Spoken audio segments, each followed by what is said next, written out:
बिस्मिल्लाहिर्रहमानिर्रहीम। हज़रात, आप देख रहे हैं तिब और तबीब का चैनल। आपके सामने एक नई वीडियो लेकर हाजिर हैं। मैं हूं तबीब ज़फ़र कादरी बकरी।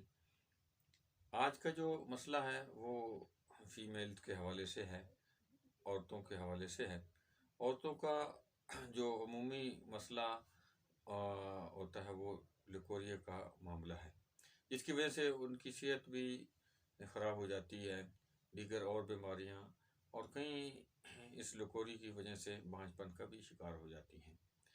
कमज़ोरी तो एक आम चीज़ है, इस तरह इस लिकोरी की वजह से वो ज़हनी टेंशन का भी शिकार होती हैं। तो आज अपनी उन माँ बहनों के लिए और बेटियों के लिए जो इस मर्ज़ से परेशान हैं, उनके लिए ये एक सादा और घरेलू नुस्खा लेकर हाजिर हुआ हूँ। तो जिन लोगों ने अभी तक हमारे चैनल को सब्सक्राइब नहीं किया वो सब्सक्राइब कर लें, और वीडियो को लाइक भी करें, इसको शेयर भी करें, और बटन को दबा दें ताकि हर आने वाले नई जो वीडियो है वो आप तक पहुंच सके। तो आते हैं अपने उस मसला की जाना।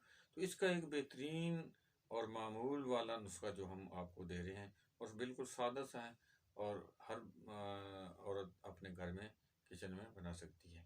तो करना क्या है, सबसे पहले सुर्ख फटकड़ी ले लेनी है। तो वो 60 ग्राम ले लें आप। उसको आपने क्या करना है कि जो लोहे की कढ़ाई है उसमें उसको पिघला लेना है। 3 अंडे देसी जो हैं मुर्गी के वो ले लेने हैं। उस देसी अंडों में से सफ़ेदी जो है वो निकाल लेनी है और जर्दी अलग कर लेनी है। तो इसकी जो सफ़ेदी 3 अंडों की हैं वो लोहे की कढ़ाई में जो आपने सुर्ख फटकड़ी डाली है पीस के, वो आप जब पिघला लेंगे तो जब वो पिघल जाए तो उसमें ये 3 अंडों की सफ़ेदी को डाल लेना है। अब इसको मिक्स अच्छी तरह कर लें, हिलाते रहें जहाँ तक कि वो खुश्क हो जाए। तो फिर उसको पीस लेना है, सफ़ूफ बना लेना है। तो इसको आपने कैप्सूल की शक्ल में 500 मिली ग्राम वाला कैप्सूल आप भर लें। तो खाने के बाद सुबह और शाम आपने इस दूध के साथ इस कैप्सूल को लेना है। खाने के तकरीबन 1 घंटे के बाद आप इसको लेंगे। 1 घंटा गुजरने के बाद आप दूध के साथ एक सुबह एक शाम खाने के बाद इसको लेंगे दूध के साथ। तो इंशाअल्लाह थोड़े दिनों के अंदर ही लिकोरिया का जो मसला है वो हल हो जाएगा। तो अल्लाह ताला हम सब का हामी नासिर हो।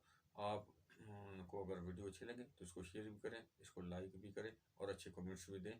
इसके साथ अगर कोई और मसला पूछना हो, कोई समझ ना आई हो, कोई मामला हो, तो वो भी आप कमेंट्स में कर सकते हैं। अस्सलाम वालेकुम व रहमतुल्लाह।